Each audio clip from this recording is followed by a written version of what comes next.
میرے محبوب عذاب کیسے دوں، ان کے بیچ میں تو جو چلتا پھرتا نظر آتا ہے، مکہ پہ پتھروں کی بارش کیسے کروں کہ اس مکہ میں میرے محبوب ان مشرکین کے بیچ میں تو بھی تو چلتا نظر آتا ہے۔ میں تو اس شہر کی قسم کھاتا ہوں، لا اقسم بہذا البلد وانت حل بہذا البلد، میں مکہ کی قسم بھی کیوں کھاؤں، کھاتا بھی اس لیے ہوں کہ میرے محبوب مکہ کی گلیوں میں تم جو چلتے ہوئے نظر آتے ہو۔ تو مشرکین کے لیے بھی رحمت بن گیا، جیسے بارش کا فیضان عام ہوتا ہے، بارش کا فیض عام ہوتا ہے، لیکن جو دھرتی شاداب ہوتی ہے وہ فائدہ اٹھا لیتی ہے، جو دھرتی بنجر ہوتی ہے وہ بارش سے بھی کوئی فائدہ نہیں اٹھا سکتی، بلکہ وہاں کانٹے نکل آتے ہیں۔ تو قرآن کی رحمت جو تھی وہ عام تھی، لیکن جب پڑی نا شاداب زمین پر، قرآن کے چھانٹے پڑے نا شاداب زمین ابو بکر پر، تو اس سے صدیق بنا دیا۔ لیکن جب یہی رحمت کے چھانٹے ابو جہل کی زمین پہ بھی پڑے، ابو لہب کی زمین پہ بھی پڑے، لیکن زمین بنجر تھی تو کانٹے نکل آئے، تو قرآن رحمت ہے، اور قرآن اس کی ہیبت، پہلے ہیبت غالب تھی۔ مشرکین مکہ نے ڈیمانڈ کی، وَلَوْ أَنَّ قُرْآنًا سُيِّرَتْ بِهِ الْجِبَالُ أَوْ قُطِّعَتْ بِهِ الْأَرْضُ أَوْ كُلِّمَ بِهِ الْمَوْتَى بَلْ لِلَّهِ الْأَمْرُ جَمِيعًا، کہ محمد صلی اللہ علیہ وسلم اگر آپ کا قرآن سچا ہے تو اس قرآن کے ذریعے سے پہاڑوں کو چلا کر دکھا دیں، اس قرآن کے ذریعے سے اس دھرتی سے چشمے جاری کر کے دکھائیں تو ہم مانیں گے، اس قرآن کے ذریعے سے ہمارے ماں باپ جو مر گئے ان کو زندہ کر کے دکھائیں تو مان جائیں۔ یہ ڈیمانڈ کی مشرکین مکہ نے کہ اگر قرآن اتنا سچا ہے تو قرآن سے پہاڑوں کو چلا کے دکھاؤ، قرآن سچا ہے تو قرآن سے پھر یہاں پر عرب کی بنجر زمین سے پانی کے چشمے جاری کر کے دکھاؤ، اگر قرآن سچا ہے تو ہمارے ماں باپ کو زندہ کرو، وہ کہہ دیں گے کہ سچا ہے تو ہم مان لیں گے۔ لیکن کیا جواب ملا؟ کہا مشرکین مکہ، وہ احمقوں اور بے وقوفوں، کیا ڈیمانڈیں کرتے ہو، اتنی ہلکی ڈیمانڈیں کر بیٹھے ہو، اور وہ بھی قرآن سے۔ تمہاری ڈیمانڈ یہ ہے کہ قرآن کے ذریعے سے پہاڑوں کو ایک جگہ سے دوسری جگہ لے جائیں۔ ارے پاگلو، کسی پہاڑ کو ایک جگہ سے دوسری جگہ لے جانا آسان ہے، لیکن کسی کی طبیعت کو بدلنا مشکل ہے، کسی کی عادت کو بدلنا مشکل ہے۔ مشہور ہے نا کہ جبل گردت جبلت نہ گردت، کہ پہاڑ اپنی جگہ سے ہٹ سکتا ہے لیکن عادت نہیں چھوٹ سکتی۔ قرآن نے یہ اعجاز کر کے دکھا دیا، یہ معجزہ کر کے دکھا دیا کہ وہ طبیعتیں جو کفر پہ جمی ہوئی تھی، جو شرک پہ سٹی ہوئی تھی، جو ضلالت پہ اٹی ہوئی تھی، اور قرآن کریم نے ان طبیعتوں کو وہاں سے ہٹا کے صراط مستقیم پہ لگا دیا۔ تمہاری ڈیمانڈ ہے نا کہ اس قرآن کے ذریعے سے ہم زمین سے پانی کے چشمے جاری کر کے دکھائیں، عرب کی بنجر زمین سے، تب مانو گے۔ اور پاگلو، عرب کی زمین اتنی بنجر نہیں جتنے بنجر تمہارے سینے ہیں۔ یہ قرآن کا اعجاز ہے کہ اس قرآن نے تمہارے بنجر سینوں سے ہدایت کے چشمے جاری کر کے دکھا دیے۔ خود نہ تھے جو راہ پہ اوروں کے ہادی بن گئے، کیا نظر تھی جس نے مردوں کو مسیحا کر دیا۔ تمہاری یہ ڈیمانڈ ہے نا کہ مردوں کو زندہ کر کے دکھاؤ، مردوں کو زندہ کر کے دکھاؤ، یہی ڈیمانڈ ہے نا قرآن سے، تو قرآن نے کر کے دکھا دیا۔ مردہ اس سے نہیں کہتے جس کی روح نکل جائے، مردہ اس کو بھی کہتے ہیں جس کی ضمیر مر جائے۔ مردہ صرف اس سے نہیں کہتے جس پہ کفن کی چادر پڑ جائے، مردہ اس سے بھی کہتے ہیں جس پہ غفلت کی چادر پڑ جائے۔ تم سے بڑا مردہ کون ہوگا؟ اللہ کی یاد سے غافل رہنے والا بھی مردہ ہے۔ تم مردہ تھے، قرآن نے تم کو زندہ کیا ہے۔ تم ایسے مردہ تھے کہ اونٹ اگر پہلے پانی پی لیتا تو صدیوں تک آپس میں لڑتے تھے۔ تم مردہ تھے، قرآن نے تمہیں ایسا زندہ کر دیا کہ تم اونٹ کے پہلے پانی پینے پر صدیوں تک لڑتے تھے، قرآن نے تمہیں وہ زندگی دے دی کہ یرموک میں 3 صحابی جان تو دے دیتے ہیں لیکن اپنے بھائی سے پہلے پانی پینا گوارا نہیں کرتے۔ تم اتنے مردہ تھے کہ تم نے زندہ انسانوں کو جلانے کے لیے آگ کے شعلے بھڑکا دیے۔ عامر بن ہند نے 7 دن کے بھوکے انسان کو جو کھانے کی تلاش میں آیا تھا، آگ دیکھ کر آیا تھا، اس کو آگ میں ڈال دیا تھا۔ ایک بوڑھی عورت جس سے کچھ نظر نہیں آتا تھا، اس سے پکڑ کے زندہ آگ میں ڈال دیا تھا۔ تم تو اتنے مردہ تھے، قرآن نے تمہیں ایسا زندہ کر دیا۔ یہی مردے جو زندہ انسانوں کو جلانے کے لیے آگ کے شعلے بھڑکاتے تھے، قرآن نے ایسا زندہ کیا کہ پھر مہمان کو کھلانے کے لیے گھر کے دیے بھی بجھا دیے۔ گھر کے دیے بھی بجھا دیے۔ حضرت ابو طلحہ انصاری کا مشہور واقعہ، بیوی سے کہتے ہیں مہمان آ رہا ہے، کھانا تھوڑا ہے، تو دیا ٹھیک کرنے کے بہانے اس کو بجھا دینا، میں صرف ہاتھ چلاتا رہوں گا، مہمان سیر ہو کے کھائے گا۔ یہ وہی لوگ تھے جو زندہ انسانوں کو جلانے کے لیے آگ کے شعلے بھڑکاتے تھے۔ یہ کس نے ایسی زندگی دے دی کہ آج تو مہمان کو کھلانے کے لیے گھر کے دیے بھی بجھا دیے۔ خود نہ تھے جو راہ پر اوروں کے ہادی بن گئے، کیا نظر تھی جس نے مردوں کو مسیحا کر دیا۔ اتر کے ہرا سے وہ سوئے قوم آیا اور ساتھ میں نسخہ کیمیا ساتھ لایا۔ وہ بجلی کا کڑکا تھا یا صوت ہادی جس نے عرب کی زمین ساری جس نے ہلا دی۔ لیکن مسئلہ صرف عرب کا نہیں تھا، مسئلہ اس وقت ساری انسانیت کا تھا۔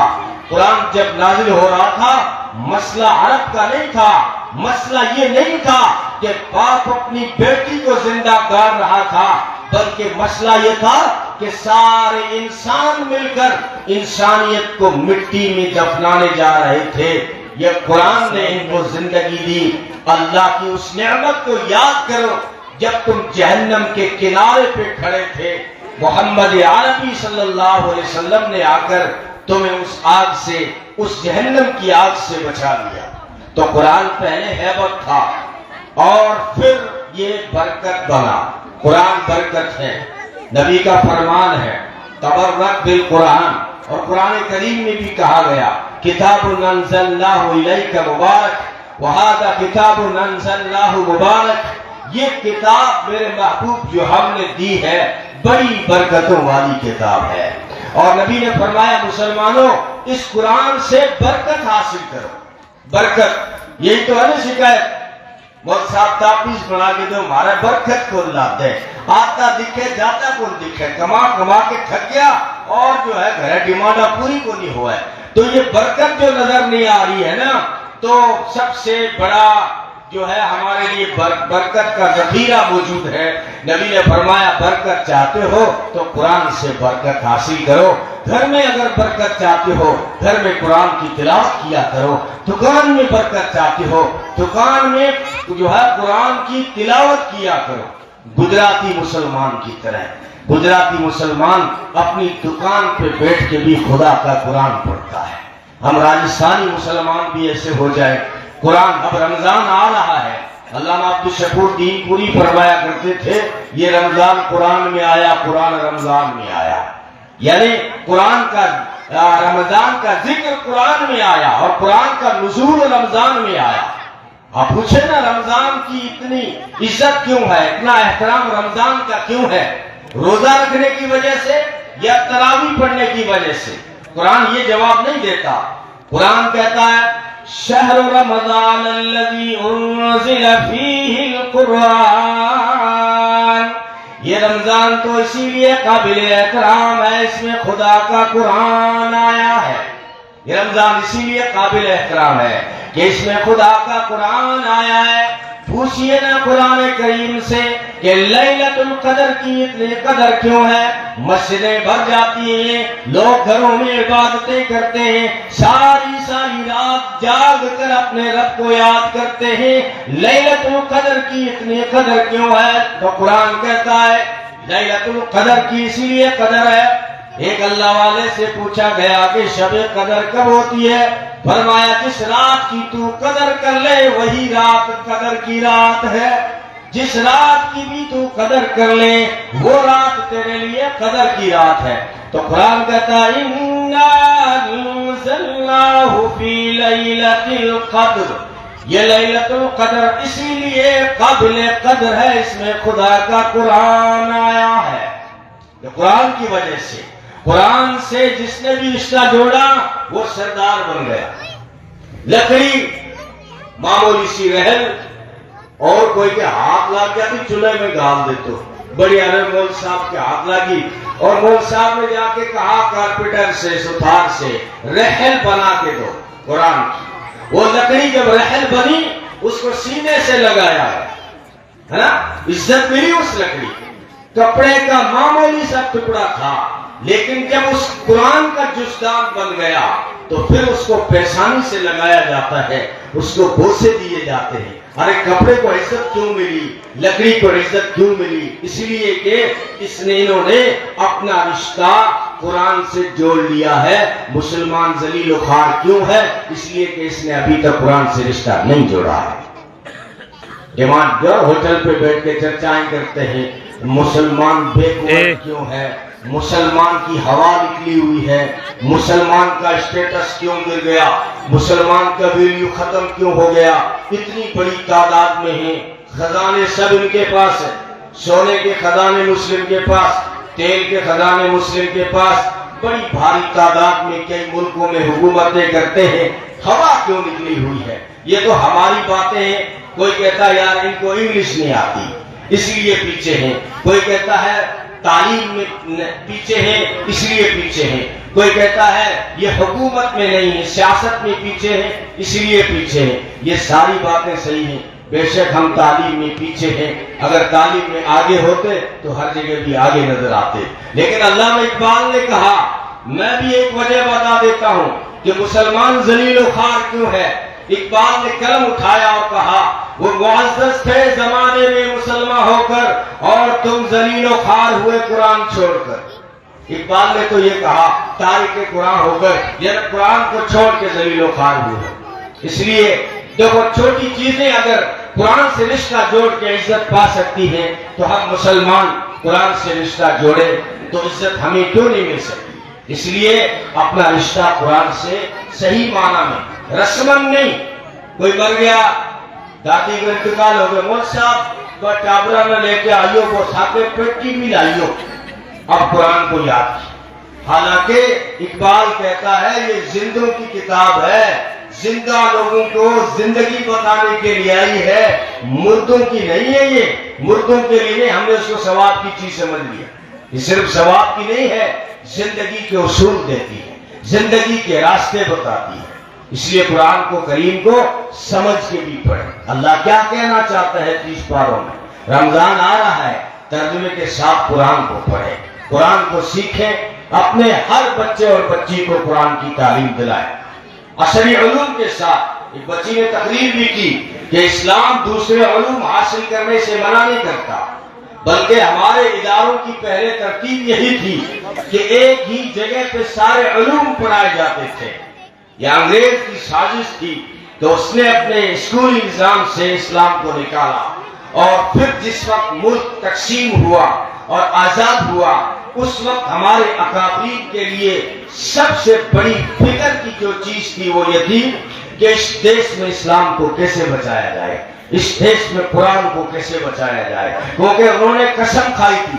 انگریز نے کہا تھا، آپ کو یاد بھی ہوگا، کئی ہزاروں کی تعداد میں ہسٹری میں آپ پڑھتے ہیں کہ انگریز نے قرآن کے نسخے جلانا شروع کیے. مولانا قاسم نانوتوی نے فرمایا تھا، وہ انگریز تو قرآن کو ختم اس طرح نہیں کر سکتا، تو برق تو جلا سکتا ہے لیکن 30 پارے جو سینوں میں محفوظ ہیں وہ کیسے جلائے گا. انگریز بھی دنگ رہ گیا. تو علماء کو فکر یہ تھی کہ قرآن کو کیسے بچایا جائے، اسلام کو کیسے بچایا جائے. اس لیے انہوں نے زور بہت دیا قرآن پہ، حدیث پہ. یہ ان علماء کا احسان ہے، ورنہ آج ہم بھی مسلمان نہ ہوتے اگر علماء نے اس وقت اسلام کو بچانے کی فکر نہ کی ہوتی. جو باتیں کرنا تو آسان ہے کہ مولوی لوگ جو ہے پیچھے ہیں، بڑے بیکورڈ ہیں، مدرسوں میں یہ نہیں پڑھاتے وہ نہیں پڑھاتے۔ بھائی صاحب، مدرسوں کے علاوہ بھی جو 98% بچے ہیں وہ مدرسوں سے باہر ہیں، ان کی فکر کرو۔ پینٹ پہننے والے، انگلش جاننے والے تجھے مولویوں پہ جو ہے تبصرہ کرنے کے بجائے اور گوار میں بیٹھ کے تجزیہ کرنے کے بجائے تجھے خود کو مسلمانوں کا اسکول قائم کرنا چاہیے تھا، تجھے مسلمانوں کے لیے کالج قائم کرنا چاہیے تھا۔ علماء کا احسان ہے، اور آج یہ محسوس کر رہے ہیں کہ بیچ میں جو ہم سے تھوڑی سستی ہو گئی کہ دوسرے علوم کی طرف دھیان نہیں دے پائے، لیکن اب جو ہے ہر مدرسہ یہ کوشش کر رہا ہے کم سے کم ہر مدرسہ 12ویں تک ساتھ میں لے کے چلے۔ ضرورت ہے یہ۔ آپ نے دیکھا ہوگا مولانا محمد صاحب بھی تشریف فرما ہے، سلطانہ کے اندر ایک الگ بلڈنگ بنائی ہے تاکہ ان عصری علوم سے بھی ہمارے بچے کورے نہ رہیں۔ اسلام علم میں تقسیم نہیں کرتا، یاد رکھنا، علم میں کوئی تقسیم نہیں۔ نبی نے نفع دینے والا علم اللہ سے مانگا ہے، ہر نفع دینے والا علم اللہ سے مانگا ہے۔ تو اس لیے سارے علوم پہ تمہارا دسترس تھا، تمہارا قبضہ تھا، لیکن ہم سست ہو گئے، ہم پڑھائی چھوڑ ہو گئے، ہم نے محنت کرنا چھوڑ دی، اس لیے دوسرے لوگ استاد بن گئے۔ ورنہ یہ یورپ جو آج علوم پہ فخر کر رہا ہے، یہ مسلمان کا اسٹوڈنٹ ہے۔ اس نے جو علم سیکھا ہے وہ اسپین سے آیا تھا۔ اسپین میں کون تھے؟ صحابہ کے شاگرد تھے۔ صحابہ کون تھے؟ محمد رسول اللہ صلی اللہ علیہ وسلم کے شاگرد تھے۔ اگر ابن رشد نے آتا، الفارابی نے آتا، البیرونی نے آتا، وہ الفارابی جس نے ارسطو اور افلاطون کی کتابوں کا ترجمہ کیا، انہوں نے یورپ کو سمجھنا۔ ارسطو کی کتابیں سمجھ میں نہیں آتی تھی، یورپ جنگلی انسان تھے، علم سے دشمنی تھی ان کو، مسلمانوں نے ترجمے کر کر کے ان کو علم سکھایا ہے۔ یہ ان کا استاد، مسلمان ان کا استاد رہا ہے، لیکن بدقسمتی سے چند صدیوں سے ہم کمزور ہو گئے۔ ہم نے محنت کرنا چھوڑ دی، ریسرچ کرنا چھوڑ دیا، ورنہ قرآن کے حکم کو مانتے ہوئے البیرونی نے جو ہے ریسرچ کرنا شروع کیا تھا، وہ سائنسداں کے ساتھ ماہر فلکیات بھی بن بیٹھا۔ وہ کون تھا؟ الکندی، دنیا کا سب سے بڑا انجینئر مسلمان تھا، ہمارے اداروں سے نکلا تھا۔ آئیے واپس اسی علم کی آل راؤنڈر کی طرف آئیے۔ میں اپنے بچوں کو کہا بھی کرتا ہوں آل راؤنڈر بنیے۔ یہ 20 دور ہے، بلکہ 5 اوور کی بات ہو رہی ہے۔ وقت بہت تیز رفتاری سے چل رہا ہے، قرب قیامت کی نشانیوں میں سے ہے۔ اس میں آل راؤنڈر افراد چاہیے، آل راؤنڈر۔ صرف آپ جو ہے بیٹنگ کر لیں گے، آپ کو ٹیم میں کوئی نہیں لے گا۔ آل راؤنڈر کی ضرورت ہے۔ دین کے بھی ہوشیار بنو، دنیا کے بھی ہوشیار بنو، یہ ہے صحیح آل راؤنڈر۔ آپ عصری علوم بھی حاصل کریں اور دینی علوم بھی حاصل کریں۔ ایسا تو نہیں ہونا چاہیے نا، بن گیا تو ڈاکٹر، بن گیا منتری، اور وہ کیا کو منتری ہے، پھر مول صاحب ہے، مفتی صاحب ہے، لیکن وہ بیگ میں فارم بھرنے کو نہیں آوا ہے۔ مول صاحب ہے، خطیب صاحب ہے، لیکن وہ ریلوے اسٹیشن پہ وہ ریزرویشن فارم بھرنا نہیں آتا۔ اس لیے دونوں علوم کی اہمیت کو سامنے رکھیں اور جو ہے ان کے اوپر دھیان دیں، اپنے بچوں کو دونوں طرح کے علم سے جو ہے آراستہ اور پیراستہ کریں۔ یاد رکھیں باقی جو ہے ساری دولتیں یہیں رہ جانی ہیں، لیکن قرآن کریم کی جو دولت ہے یہ قبر تک ساتھ دے گی، اور قرآن کریم قبر میں اندر اتر کے لڑکی کو سہیلی کی صورت میں آئے گا اور مرد کے پاس میں دوست کی شکل میں آئے گا اور کہے گا غم نہ کر، میں تیرے ساتھ ہوں، آج سب نے تیرا ساتھ چھوڑ دیا لیکن میں قرآن ہوں، تیرا ساتھ نہیں چھوڑوں گا۔ اتنے میں وہ منکر نکیر اور مبشر اور بشیر آ جاتے ہیں اور سوال کرتے ہیں، تو قرآن کہتا ہے ابھی تھکا ماندہ آیا ہے، اس کو پریشان مت کر، جو پوچھنا ہے مجھ سے پوچھ لے، یہ میرا دوست ہے، یہ میری سہیلی ہے، تجھے جو پوچھنا ہے مجھ سے پوچھ۔ وہ فرشتے کہتے ہیں ہم تجھے پوچھنے نہیں آئے، ہم تو اس کو پوچھنے آئے، تو کون ہے، ہٹ جا۔ قرآن جلال میں آ کے کہے گا تم ہٹنے کی بات کرتے ہو، میں نے تو فیصلہ اور ارادہ کر لیا ہے، کہ جب تک اس کو جنت میں داخل نہ کرا دوں تب تک اس کا ساتھ نہیں چھوڑوں گا۔ اس سے بڑا وفادار کون ہوگا؟ اس قرآن کریم کو بھی ساتھ رکھیے اور دوسرے شعبوں میں گھس جائیے، لیکن اسلامی اصولوں کے ساتھ، اپنی آئیڈینٹی کے ساتھ، اپنی پہچان کے ساتھ۔ اگر کھلاڑی بھی بننا ہے، آپ کے اندر اسلامی اصول ہو، آپ جو ہے ڈاکٹر بھی بن جائیں اسلامی اصولوں کے ساتھ، پھر وہاں بھی آپ جنت کما سکتے ہیں۔ انجینئر بن جائیں اسلامی اصولوں کے ساتھ، سیاست بھی کریں اسلامی اصولوں کے ساتھ۔ تو آپ بس میں اپنی بات کو سمجھنے کی طرف آ رہا ہوں۔ آپ سے گزارش کرتا ہوں کہ آپ اپنے بچوں کو قرآن کریم کی تعلیم ضرور دلائیں، اور ساتھ میں جو عصری علوم ہیں ان میں بھی کسی بھی حال میں پیچھے نہ رہیں۔ اگر اس ملک میں بچوں سر اٹھا کے جینا چاہتے ہو تو اپنے ہاتھ میں علم کا جوہر رکھنا ہوگا، علم کا جھنڈا اپنے ہاتھ میں لینا ہوگا۔ علم ایسی چیز ہے جو چھوٹوں کو حوصلہ دیتی ہے، بڑوں سے بات کرنے کا ایک سلیقہ دیتی ہے، ایک ڈھنگ دیتی ہے، ایک جرأت پیدا کرتا ہے انسان کے اندر، وہ علم ہے۔